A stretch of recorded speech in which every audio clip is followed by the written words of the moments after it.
मैं ये कह सकता हूं कि अंडमान से लेकर और लक्षद्वीप तक और कश्मीर से लेकर कन्याकुमारी तक, सिक्किम से लेकर गुजरात तक, ये बहुत एक चीज कमाई,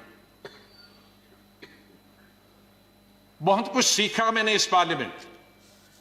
मुझे अवसर मिला पार्टी के जनशक्ति या मंत्री के रूप में, वो इंदिरा जी के वक्त में मिला, राजीव जी के वक्त में मिला, सोनिया गांधी जी के वक्त में वो अवसर उन्होंने मुझे प्राप्त कराया, राहुल गांधी जी के वक्त में, और मुझे शायद बहुत सारे कम लोगों को ये अवसर प्राप्त हुआ होगा कि जो अपनी उम्र से दुगने के लोग थे और बड़े लीडर थे, उनके साथ पार्टी की तरफ से मीटिंग करने का मौका मिला और पार्टी के साथ कई नेगोशिएशन करने का मौका मिला। उनमें ज्योति बसु जी थी, करुणानिधि जी थे, जयललिता जी के साथ मैंने अलायंस किया, करुणाकरण जी थे, चंद्रशेखर जी थे, देवीलाल जी थे, मुलायम सिंह यादव जी थे, प्रकाश सिंह बादल जी से अलायंस तो नहीं किया, लेकिन कई चीजें, जब मैं मिनिस्टर ऑफ स्टेट होम था तब कई मीटिंगें हुई। मैं जब देखता था implementation of Punjab accord, Assam accord, ये देखता था। आई.के. गुजराल साहब से, शुभू सोरेन जी से, शाहब तंगल जी से, मुपनार जी से, फारूक साहब से, मुफ्ती साहब से, ये सब लोगों के साथ कई दफा, और यही वजह है कि यहां भी उसी तरह से मैंने चलाया। 3 प्राइम मिनिस्टरों के साथ मैं पार्लियामेंट्री अफेयर्स मिनिस्टर रहा। मैं उस बात को भूल नहीं सकता कि इंदिरा जी फोतेदार जी और हमें बताती थी, फोतेदार जी पॉलिटिकल सेक्रेटरी थे, मैं यूथ कांग्रेस का प्रेसिडेंट था, कहा जरा अटल जी से भी संपर्क में रहा करो। बीजेपी ने, उन्होंने कहा अटल जी से संपर्क में रहा करो। तो वो इस सोच की थी। बाद में राजीव जी जब प्राइम मिनिस्टर बने तो उन्होंने कहा भाई अब विपक्ष के जो लोग हैं उनके पास तो 2 एमएलए एमपी हैं, हमारा इतना बहुमत, उनको भी तो अपनी कॉन्स्टिट्यूंसी का काम करना होता होगा, उनसे भी जरा पूछा करो। जब पार्लियामेंट्री अफेयर्स में मिनिस्टर बना मैं उनके वक्त में राजीव गांधी जी, तो फिर एक दफा फिर याद दिलाया कि आप बहुत सारे काम अपनी पार्टी के कराते हो, विपक्ष के भी कुछ करते हो। मैंने कहा मैं बिल्कुल उनके भी पूछता हूं, जो जो बताते हैं, हर चीज आपको बताने की जरूरत नहीं, हम अपने लेवल पे करते हैं। और बाद में मैंने यही चीज माननीय अटल बिहारी वाजपेयी जी से सीखी। 5 साल 91 से 96 तक मैं पार्लियामेंट्री अफेयर्स मिनिस्टर रहा और भी पोर्टफोलियोज थे मेरे पास, और अटल जी विपक्ष के नेता रहे। हमारे पास बहुमत नहीं था और अलायंस भी नहीं था, माइनॉरिटी गवर्नमेंट थी, और उस माइनॉरिटी गवर्नमेंट में अटल बिहारी जी वाजपेयी जी विपक्ष के नेता हो, यह हाउस चलाना कितना आसान मुश्किल हो सकता। लेकिन मैं कहूंगा कि सबसे आसान हाउस चलाना उन 5 साल में मुझे अटल जी की लीडरशिप हुआ, और उनसे सीखा मैंने कि किस तरह से हल निकाला जा सकता, विपक्ष की भी बात रहे और सरकार की भी बात रहे। मैंने अपने एलओपी के जमाने में यह कोशिश की कि हम यहां आए हैं, लोगों ने हमको चुना है कानून बनाने के लिए, लोगों ने हमें चुना है कई मसलों का समाधान निकालने के लिए, हल निकालने के लिए, उनकी मुश्किलात, उनके लिए रोजगार पैदा करना, एम्प्लॉयमेंट करना, डेवलपमेंट करना, विकास करना, सड़कें, नहरें, स्कूल, कॉलेज, अस्पताल बनाना, बिजली पैदावार करना। तो अगर हम हर वक्त ये आपस में ही लड़ते रहे, झगड़ते रहे और वो कानून पास नहीं होंगे तो लोगों का विश्वास हमसे उड़ जाएगा। इसलिए जब भी मैं अपने साथियों को भी समझाता था कि इसको मिक्स करो, एक आध दिन विरोध दिखाओ, एक आध दिन झगड़ा करो और बाकी दिन डिस्कशन करें। ये मैंने हमेशा प्रयास किया अपने। मैं धन्यवाद करता हूं हमारे उस तरफ के भी साथियों को जिन्होंने, और इस तरफ के सभी लीडरों को जिन्होंने उस प्रयास में पूरा अपना सहयोग दिया। मैं अपनी बात गृह मंत्री जी को स्टेटमेंट देना था, मैं उनका धन्यवाद करता हूं और सबसे ज़्यादा धन्यवाद मैं प्राइम मिनिस्टर का करता हूं कि आपने सबको सुना। आपने इतना समय 2 घंटे से ज़्यादा यहाँ समय दिया। आप बहुत भावुक हुए और सच है, हकीकत। अगर सच बताएं सर, मेरे माता पिता की जब डेथ हुई मेरे आंखों से आंसू निकले, लेकिन मैं चिल्ला के रो नहीं पाया। मैंने जिंदगी में सिर्फ चिल्ला के रोया। और जब रोता है इंसान तो वो कोई चिल्ला के रोने के लिए तो आपको आर्टिफिशियल होने की जरूरत नहीं। वो थी पहली संजय गांधी की मौत, इंदिरा गांधी की मौत, राजीव गांधी की मौत। अलग अलग जगह थी, क्योंकि तीनों मौतें अचानक हो गई थी। शायद अगर नेचुरल मौत होती तो वो चीख नहीं निकलती। और चौथी थी जब सुपर सुनामी आ गया था उड़ीसा में 99। मैं हॉस्पिटल गया अपने पिताजी को दिखाने के लिए और उन्होंने कहा कि इनको गैलेपिंग कैंसर है। मुझे तब तक ये गैलेपिंग कैंसर का नहीं, कैंसर मालूम, गैलेपिंग। तो मैंने पूछा इसका क्या मतलब हुआ, कि ज्योग्राफिकल रेशो से बढ़ता है, 2 का 4, 4 का 8, 8 का 16, 16 का 64, जो बढ़ जाता है। और इसकी अपर लिमिट है 21 दिन। तो 21 दिन आप कहीं मत जाओ। दोपहर को मैं ये लेके आया और सुबह हमने प्रोग्राम बनाया कहीं जाने का, इनको घुमाएंगे। मिसेस गांधी का शाम को फोन आया कि वहां साइक्लोन है, कोई दूसरे जनरल सेक्रेटरी हैं वो जाना नहीं चाहते और तुम ही जा सकते हो। अब मैं उनको कहता कि मैं, अगर मेरे डॉक्टर ने ये कहा है तो कहेंगी बहाना कर रहा। तो मैं अपने पिताजी को छोड़कर मैंने कहा 2 दिन में वापस आऊंगा। गुजरात के, ये उड़ीसा के लोगों के लिए एक नई बात कहता हूं, क्योंकि इसका लुल्लू इसका गवाह था, वो इस दुनिया में नहीं रहा। हमारे कांग्रेस का यंग लीडर था, यूनुस, बहुत हाउस होल्ड नेम है आज भी। उड़ीसा जब एयरपोर्ट पे पहुंचा तो 1000 आदमी था, लड़के। तो कहा सर पैदल चलना है, क्योंकि सारे पेड़ जो हैं, शहर पानी में है और सारे पेड़ सड़कों पर, तो ये 10-12 किलोमीटर पैदल चलना। चले हम। तो सबसे बड़ा काम क्या था पहला, और मिनिस्टर कोई नहीं, चीफ मिनिस्टर भाग गए थे, मिनिस्टर भाग गए थे, कोई एडमिनिस्ट्रेशन, कोई। दुकानें तोड़कर मैंने उनकी लिस्ट बनाई पुलिस की मदद से कि उनको पैसे देंगे बाद में। हमने हथियार लिए जंगल काटने के 3 रातें और 3 दिन। और अटल जी से जाते ही मैंने फोन पे संपर्क किया, अटल जी प्राइम मिनिस्टर, कि ये स्थिति है और हम सड़क तैयार करेंगे, तब आप आइए ताकि हम वहां समंदर तक पहुंच जाएं। 3 रात और 3 दिन हम तकरीबन 1000 लड़के यूथ कांग्रेस के मैंने लगाए काटने में और सड़क।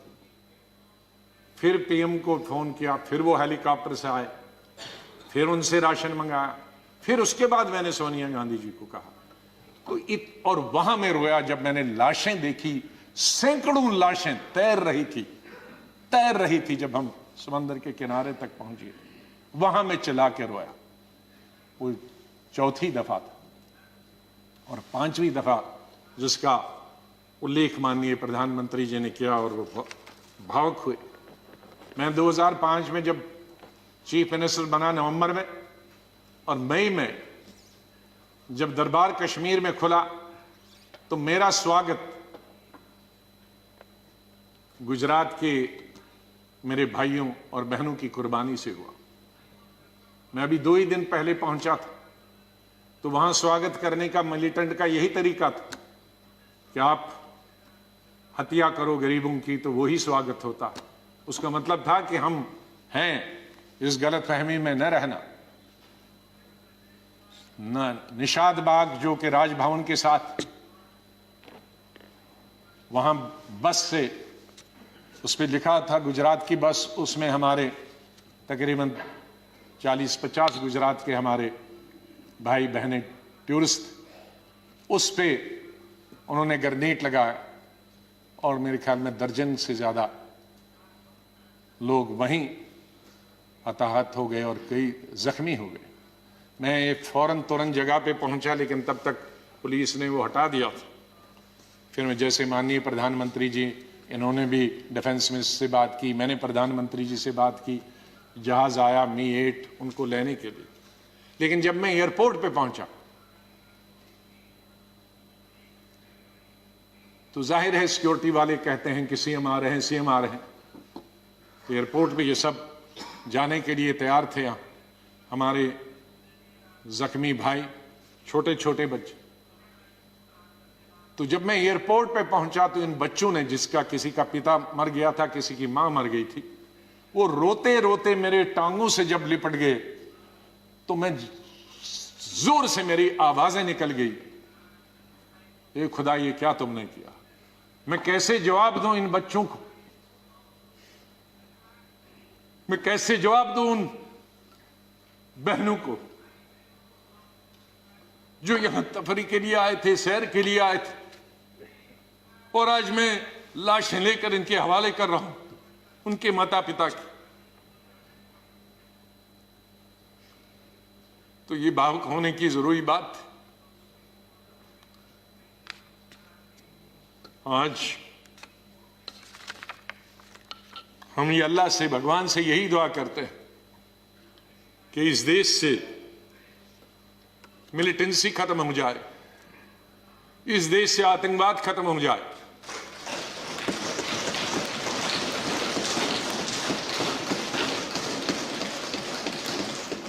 हजारों हमारे सिक्योरिटी फोर्सेस के, आर्मी के, पैरामिलिट्री फोर्सेस के, पुलिस के जवान मारे गए, सिविलियन कई क्रॉस फायरिंग में मारे गए, हजारों हमारी बेटियां और माएं आज बेवा, शायद उनका पति किसी का मिलिटेंट भी, कईयों के मिलिटेंट होंगे, कई क्रॉस फायरिंग।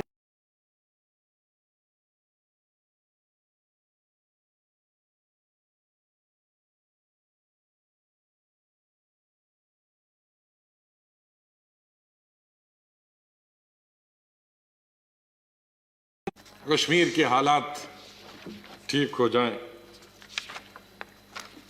मैं इससे पहले कि कुछ अशार बोलूं, पहले मैंने अपनी फौजियों के नाम बताया था, लेकिन ये शेर मैं बोलना चाहता हूं मेरे कश्मीरी पंडित भाइयों और बहनों के लिए। जब मैं कश्मीर में पढ़ता था तो सबसे ज्यादा वोट में यूनिवर्सिटी में जब जीत के आता था तो कश्मीरी पंडित मेरे सबसे ज्यादा लड़कियां वोट देते थे।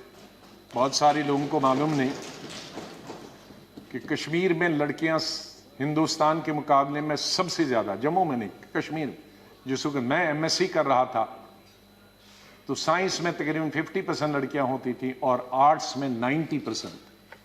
तो ओवरऑल ज्यादा लड़कियां पोस्ट ग्रेजुएशन पढ़ती थी। तो मैं जब यूनिवर्सिटी का इलेक्शन लड़ता था तो हमारे कश्मीरी पंडित लड़के हों या लड़कियां, सबसे ज्यादा वोट मुझे 100% मिलते थे। मैं 99 भी नहीं कहूं। दोस्त हैं आज वो बिखरे हुए, मुझे बहुत अफसोस होता है जब मैं उनसे मिलता अपने क्लासमेट्स। ये उन कश्मीरी मेरे भाई पंडितों के नाम जिनके जो घर से बेघर हो गए, उन कश्मीरी बेवाओं के जो बेवाएं हुई हैं और बच्चे हुए और जो वहां से बिछड़ गए, उनके लिए शेर अर्ज करता हूं। गुजर गया, और ये हमारा जो आज मुद्दत खत्म हुई इसके लिए भी कह सकता हूं, गुजर गया वो जो छोटा सा एक फसाना था, गुजर गया वो जो छोटा सा एक फसाना था। फूल थे, चमन था, आशियाना था। गुजर गया वो जो छोटा सा एक फसाना था, फूल थे, चमन थे, था, आशियाना था। न पूछ उजड़े नशे मन की दास्ता, घोंसला उजड़ गया। न पूछ उजड़े नशे मन की दास्ता, न पूछ थे चार तिनके मगर नाम आशियाना तो था। तो हम उस आशियाने को, आप दोनों यहां बैठे हैं, उसको फिर आशियाना बनाए जो इस वक्त उजड़ा हुआ है, उसके लिए हम सबको प्रयास करना। और मुझे, जैसे मैंने बताया, बहुत काम कर चुके हैं, सेवा कर चुके हैं, आशीर्वाद सबका मिला है। मैं यही कहूंगा, दिल ना उम्मीद तो नहीं, नाकाम ही तो है। दिल ना उम्मीद तो नहीं, नाकाम ही तो है। लंबी है गम की शाम, शाम ही तो है। कितनी लंबी होगी? सवेरा तो आई, विंटर में जरा लंबी होती है, तो लंबी है गम की शाम, मगर शाम ही तो है। सवेरा तो फिर आ जाएगा। और आखिर में ये कहूंगा, चाहे हम याद यहां ना होंगे, लेकिन फिर उसके लिए कहूंगा, बदलेगा न मेरे बाद भी मौजूए गुफ्तगू, बदलेगा न मेरे बाद भी मौजूए गुफ्तगू। मैं जा चुका हूंगा, फिर भी तेरी महफिलों में रहूंगा। माननीय चेयरमैन साहब, मैं आपका बहुत बहुत धन्यवाद करता हूं। आपके साथ काम करने का मुझे अवसर मिला। आप जब पार्टी के अध्यक्ष थे तब भी हमारी मुलाकात होती थी, जब आप मंत्री बने तब भी बात होती थी, जब यहाँ चेयरमैन बनने से, वाइस प्रेसिडेंट आप बनने से पहले आप पार्लियामेंट्री अफेयर्स मिनिस्टर थे और मैं एलओपी था, तब भी हमारे संपर्क है। लेकिन जिस तरह का आशीर्वाद, जिस तरह का प्रेम, जिस तरह का प्यार आपका चेयरमैन के तौर पे मिला और वो जो गाइडेंस मिली, उसके लिए मैं हमेशा ऋणी रहूंगा। धन्यवाद करता हूं उसके लिए, और आपके स्नेह और प्यार के लिए मैं हमेशा धन्यवाद करता हूं। माननीय प्रधानमंत्री जी, कई दफा टोका टोकी हुई और आपने कभी बुरा नहीं माना।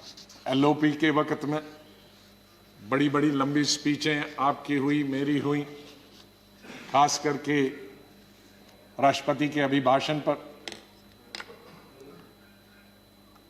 उसमें लंबी तकरीर होती थी, कभी हम कुछ एलओपी की जिम्मेदारी करते थे, लेकिन आपने व्यक्तिगत तौर पर उसे कभी अपने खिलाफ नहीं लिया।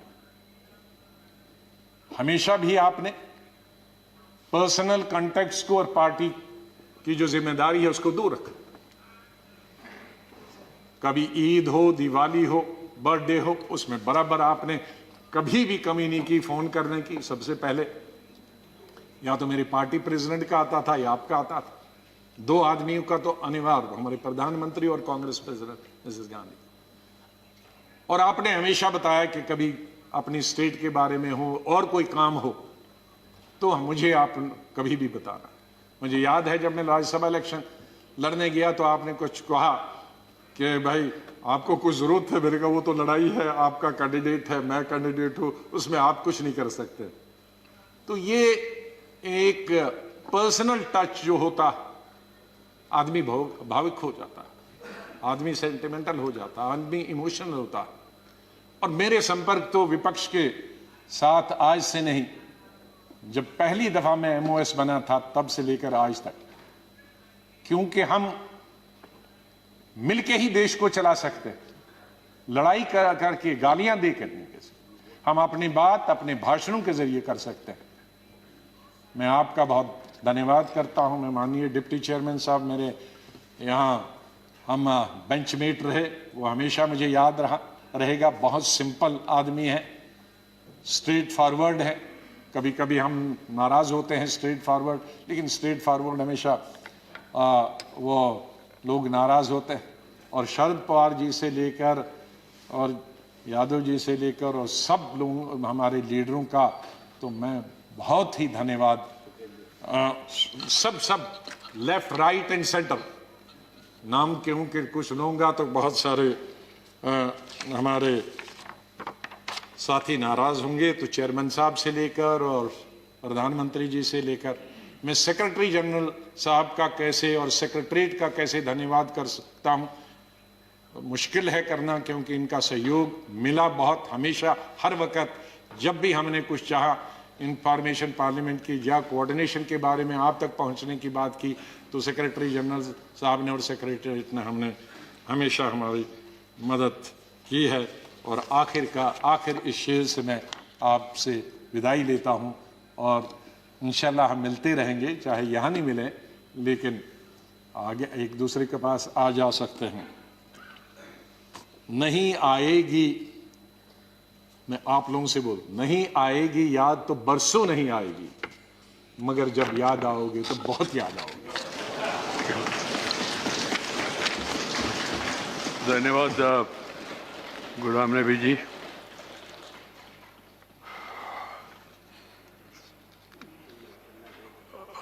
Friends, we have another important responsibility today, that is about statement